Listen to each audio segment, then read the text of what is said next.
우리 저희 옆 사람하고 한번 인사하시겠습니다. 성령의 은혜가 오늘 여러분에게 당신에게 함께하기를 바랍니다.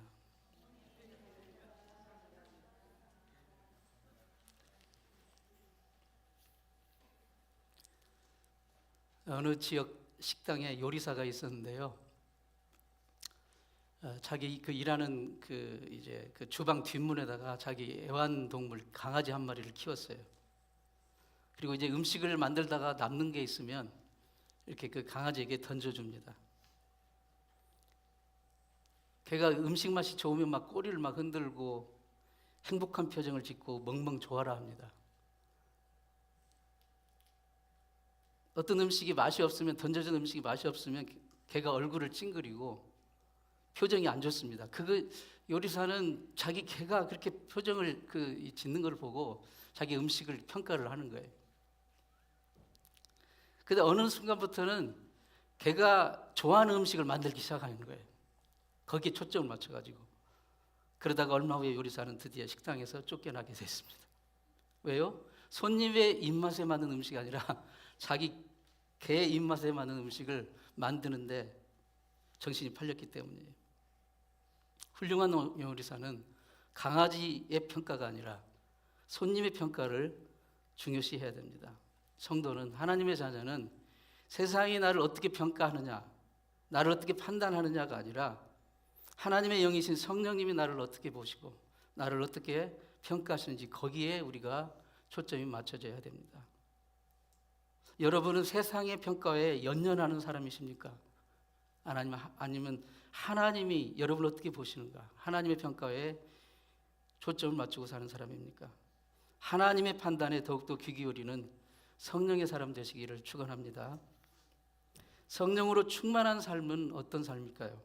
오늘 본문 요한복음 15장 26절 27절 말씀은 예수님께서 이렇게 말씀하셨습니다. 내가 아버지께로서 너에게 보내실 보혜사 곧 아버지께로부터 나오시는 진리의 성령이 오실 때에 그가 나를 증언하실 것이요 너희도 처음부터 나와 함께 있었으므로 증언하느니라.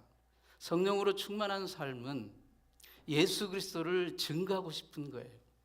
예수 그리스도를 증거하고 싶은 삶, 그게 바로 성령 충만한 삶의 증거입니다. 성령님이 하시는 일이 이 세상에 예수 그리스도를 증거하시는 일이거든요.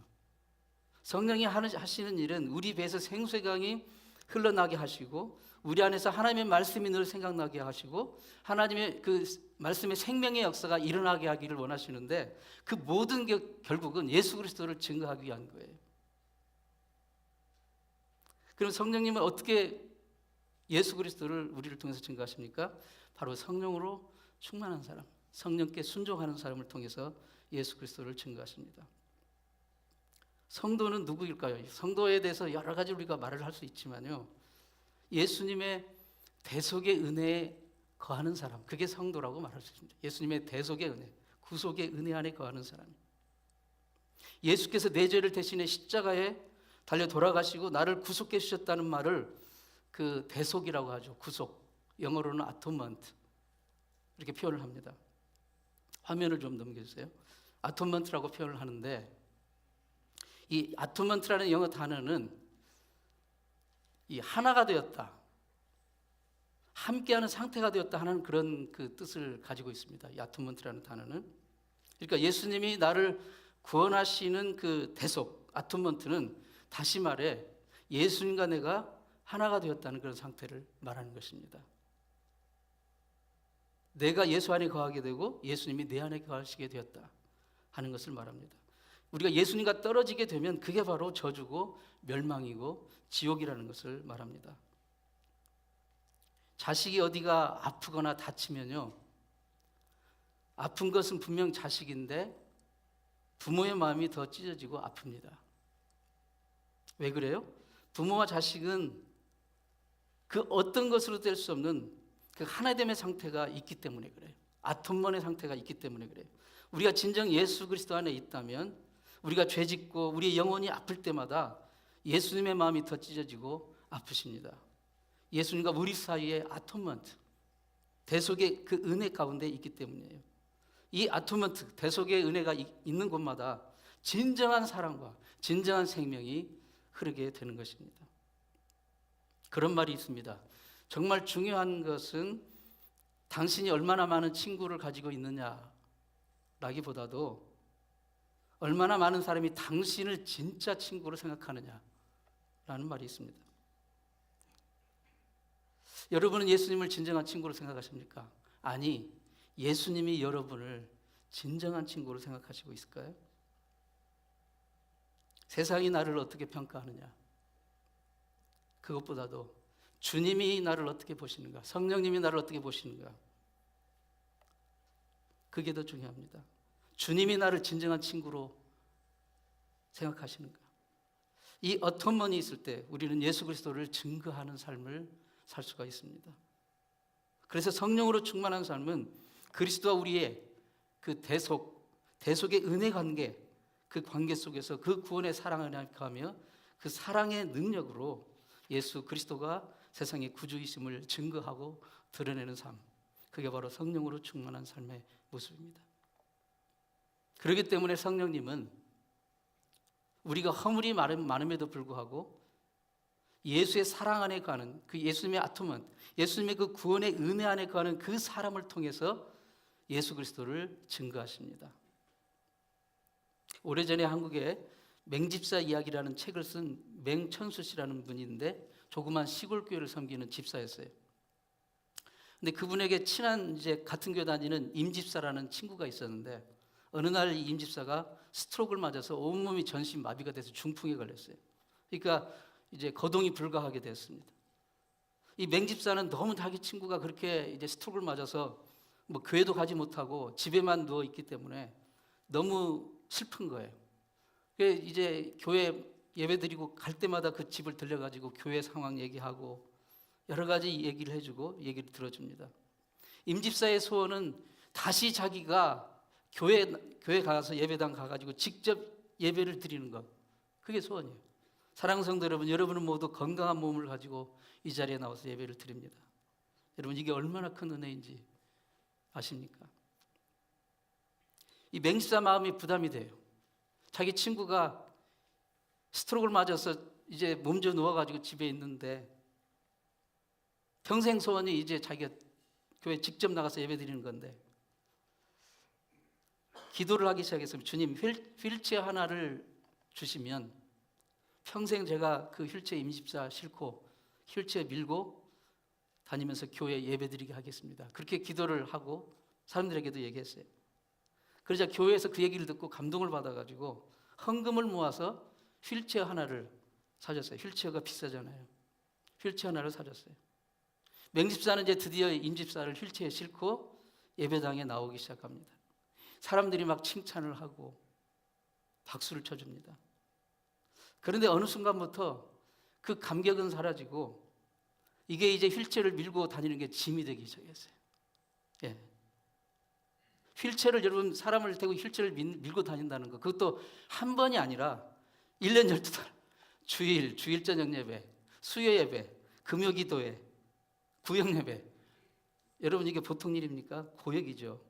시골 그 비포장 도로, 꾸불꾸불한 길. 어느 수요일 저녁에는 장대비가 내렸어요. 길이 진흙탕이 됐습니다. 그날은 속으로 오늘은 임집사가 안 갔으면 좋겠는데 근데도 또 가고 싶다고 하는 거예요. 데려다 달라고. 그날따라 휠체어가 왜 그렇게 정말 미흡고 무겁고 힘든 건지 마음속으로 그냥 이렇게 살 바에 죽으려면 빨리 죽지도 않고 왜 이렇게 사람을 생고생시킬까, 그런 마음이 쑥 드는 거예요. 그 믿음 좋은 맹집사도 그런 생각이 드는 거예요. 사람이기 때문에. 어느 주일 아침에 이 휠체어에 임집사를 밀고 이제 갑니다 하니까 동네 그 구멍가게 그 아저씨들이 앉아가지고 저 사람은 천사예요, 천사. 자식도 못하는 일을 저렇게 1년 12달 저렇게 할 수 있느냐 말이야. 그 소리를 듣는데 양심이 너무 찔리는 거예요. 자기는 속으로 이 임집사가 빨리 죽었으면 더 이상 이제 휠체어 안 밀어도 됩니다. 딱 그렇게 이제 그 얘기를 듣고 마음에 찔려가지고 예배당 앞에 가는데 도저히 들어갈 수가 없는 거예요. 도저히. 내가 어떻게 이런 마음으로 예배당에 들어가서 예배를 드릴 수 있을 것인가. 내가 마음속으로 이미 살인을 했는데. 밖에서 이제 기도를 합니다. 주님, 이 죄인을 용서해 주세요. 성경에 미워하기만 해도 살인이라고 했는데 나는 마음속으로 이미 내 가장 사랑하는 친구를 여러 번 죽였어요. 여러 번 살인했어요. 근데 그 순간 주님께서 음성을 들려주세요. 깨달음을 주셨는데 네가 예배당 안에 들어가는 게 아니라 네가 내 안에 들어오는 것이다. 내가 예배당 안으로 들어가는 게 아니라 예수님 안으로 들어가는 것이구나. 나의 모든 허물과 죄에도 불구하고 심지어 마음속으로 내 친구를 살인했음에도 불구하고 나를 용서해 주시고 용납해 주시는 그 예수님 안으로 들어가는 것, 그게 예배구나. 내가 임집사 휠체어 미는 것이 내 의지와 내 선행으로 내 힘으로 하는 것인 줄 알았더니 그 주님이 나를 용서해 주신 그 사랑, 그 사랑이 밀고 있구나. 그것을 깨닫게 되었습니다. 사랑하는 성도 여러분, 우리가 예수 안으로 들어온다는 것은요, 그분의 사랑 안에 들어온다는 것입니다. 우리가 예배한다는 것은 그분의 사랑 안에 들어와서 그 사랑을 고백하는 것입니다. 그분의 사랑 안에 들어올 때 우리는 예수님과 하나, 아토먼트, 하나 되는 거예요. 예수님과 떨어지는 것, 그게 바로 저주고 멸망이고 지옥입니다. 우리 자신의 의지와 힘만으로 신앙생활을 하는 것은, 선행을 하는 것은 언제든지 한계가 오는 거예요. 아무리 부모 자식 간이라도, 아무리 친한 친구를 할지라도 한계가 오는 겁니다. 우리의 마음의 중심에 예수 안에 거하고 예수님의 사랑 안에 거할 때 우리는 진정 생명력이 있는 그런 신앙생활을 할 수 있고 또한 예수 그리스도를 증거하는 삶을 살 수가 있는 것입니다. 바로 성령님은 그런 사람을 통해서 예수 그리스도를 증거하기 원하십니다. 성령 충만한 삶은 교회 안에서나 밖에서나 어디서나 언제서나 변함없이 그리스도인으로 사는 거예요. 변함없이 예수님의 사랑을 입은 자로 사는 것, 그게 진정한 성령으로 충만한 삶입니다. 10년 전에 11월 달에 캘리포니아 실리콘밸리, 그 똑똑하던 사람이 모여있는 그 실리콘밸리에서 가장 성공적인 사업가로 모델로 뽑혔던 티모시 헤이라는 사람이 있었는데 이 사람이 구글 회사의 이제 경영이사였습니다. 이게 대단했죠. 캘리포니아 해변가에 띄워놓은 자기 소유의 그 50피트짜리 요트에서 죽은 시체로 발견이 됐어요. 어느 날. 성실했죠. 일 잘했죠. 유능했죠. 가정적인 남편이었죠. 5아이의 자상한 아버지였죠. 주변에 칭찬받는 사업가였죠. 인생 최고의 정점에서 갑자기 사망한 이 사건은 그때 당시 정말 모두에게 충격이었습니다. 그런데 그 이제 사망을 경찰이 조사를 했는데 그 조사 발표는 더 충격적이었어요. 그 정말 똑똑하고 잘나고 정말 이 부러움의 대상이었던 그 사람의 사인은 마약 과다 복용이었어요. 요트에서. 몇 달 전부터 웹사이트를 통해서 만난 매춘부와 오랫동안 지속적으로 그 요트에서 만났고 같이 마약을 했고 죽던 날도 매춘부가 이 사람에게 마약을 주사한 것으로 이제 판명이 난 거예요. 사회에 큰 충격이 줬습니다. 세상에서 가장 성공적인 인생의 롤모델, 그 사람의 이중생활, 그 사람은 사람들이 알던 그 사람이 아니었던 거예요.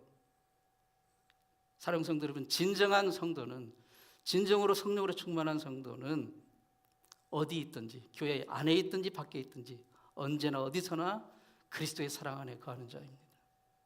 이게 바로 세상의 실상입니다. 겉은 번지르르한데 속은 썩어 있는, 그게 이 세상입니다. 성도는 이와는 정반대의 삶을 살아야 됩니다. 겉으로는 오히려 평범하고 초라하고 부족해 보여도 정말 속은 예수 그리스도의 그 사랑으로, 그 아토먼트, 주님과 하나 되어 있는 그 사랑으로 가득 찬, 진정한 그리스도인의 참됨은 사실은 예배당 안에서는 잘 모르는 거예요. 왜? 우리는 다 이렇게 깨끗하게 입고 점잖은 표정으로, 웃음으로 상냥하게 거룩한 표정을 지어볼 수 있거든요. 그리스도인의 진정한 참됨, 진정으로 성령으로 충만한 하나님의 자녀는 예배당 문턱을 넘는 순간부터 삶의 현장에서 본격적으로 증거가 되는 겁니다. 삶의 현장에서 삶으로 예수 그리스도를 증거하는 삶, 그게 성령으로 충만한 삶입니다. 바로 그러한 사람을 통해서 성령님은 예수 그리스도를 증거하십니다. 요즘에는 예수 믿는다는 것 때문에 목숨을 내놓는 경우는 거의 없습니다. 그러나 사실 복음 증거의 역사는 순교의 역사였습니다. 순교의 역사. 기독교 역사의 정사는 아니지만 세바스테의 40명의 순교자라는 그런 이야기가 전해져 내려옵니다. 이 40명의 순교자는 교회사를 공부해 보시면 알겠지만 동방교회와 서방교회가 있는데요. 서로 굉장히 사실은 앙숙이었어요. 근데 이 동방교회와 서방교회 모두에게 추앙을 받는 그런 순교자들이 되었습니다. 그들은 그때 당시 동방 쪽, 동남아 쪽 황제 근위대 12군단 소속 병사들이었는데 어느 날 그 부대장이 황제의 명령을 전달합니다. 황제가 섬기는 그 우상 신에게 제물을 바치라는 그런 명령이었어요. 모두가. 근데 그 병사들 중에 그 12군단 소속 병사들 중에 40명은 그리스도를 신실하게 따르는 그리스도인들이었어요. 그들은 이렇게 고백하며 황명을 거부했습니다. 당신들은 우리의 무기를 빼앗을 수 있어요. 심지어 당신들은 우리의 육신의 목숨도 빼앗아갈 수 있어요. 그러나 그리스도께 향한, 그리스도와 하나 된 우리의 마음은 빼앗을 수가 없습니다. 그렇게 고백을 하고 거부를 합니다. 황제는 본때를 보여주기로 마음을 먹었어요. 그래서 명을 전달합니다. 온 세상이 얼어붙은 꽁꽁한 추운 겨울날 호수에 그 얼음장을 깨고 40명을 그 안으로 들어가게 했어요. 그리고 거기서 옷을 다 완전히 벗게 했어요. 그러면서 호수 옆에는 정말 거대한 모닥불을 피워놓고 그 옆에는 따뜻한 물을 담은 욕조도 이렇게 막 만들고 그 옆에 우상에게 향을 피우는 제단을 딱 마련해 놓고 그리스도를 부인하고 지금 물에서 나와서 이 불을 쬐고 몸을 말린 후에 이 단에다가 향을 바쳐라. 그러면 살려주겠다. 그러나 단 한 사람도 밖으로 나오지 않았다고 해요. 부대장은 그들을 얼음 속에 계속 두면서 황제의 제안을 그리고 눈으로 이제 그 모닥불과 따뜻한 욕조 그걸 보여주면서 생각하도록 했어요. 밤새도록 그들은 서로 얼싸안고 찬양을 부르며 끝까지 머물렀어요. 다음 새벽이 되었을 때, 동이 트는 새벽이 되었을 때 그 호수에는 39명이 얼어 죽어 있었다고 합니다. 딱 한 명의 병사가 중간에 포기하고 기어 나와서 자기의 믿음을 철회한 거예요. 근데 그 모든 과정을 이제 지켜본 그 담당 장교 중에 한 명이 그 장면을 보고 마음에 깊은 충격을 받고 자기도 그 자리에서 예수 그리스도를 구주로 고백하고 호수로 스스로 걸어 들어가서 옷을 벗고 같이 얼어 죽었다고 해요. 그래서 역사는 그들을 40명의 순교자로 기록하고 있는 것입니다. 성령으로 말미암지 않고는 어느 누구도 결코 예수 그리스도를 구주로 고백할 수가 없습니다. 예수 그리스도의 그 사랑이 나를 온전히 지배하고 감싸고 있지 않는 한 우리는 그렇게 고백할 수가 없어요. 고린도전서 12장 3절에 내가 너에게 알게 하노니 하나님의 영으로 말하는 자는 누구든지 예수를 저주할 자라 하지 않고 또 성령으로 아니하고는 누구든지 예수를 주시라 할 수 없느니라. 겨울 꽁꽁한 호수 얼음 위에서 점점 몸이 굳어지며 죽어갔던 39명의 병사와 한 명의 장교, 그 마음속에 성령께서 죽음보다도 더 강한 믿음, 예수는 그리스도시라, 예수는 나의 생명의 주님이시라 라는 믿음을 주지 않았다면 그들은 결코 끝까지 믿음을 지키지 못했을 것입니다. 예수를 구주로 고백하는 모든 성도에게 성령님이 계십니다. 여러분이 예수를 구세주로 고백한다면 성령님이 여러분과 함께 계십니다. 그러나 모두가 항상 성령으로 충만한 것은 아닌 것 같아요. 우리는 아직도 하나님께 반역하고 하나님을 거역하고 불순종하려는 그런 의지와 옛 성품이 남아있어요. 기도를 하려는 마음도 있지만 기도를 하기 싫어하는 마음도 있습니다.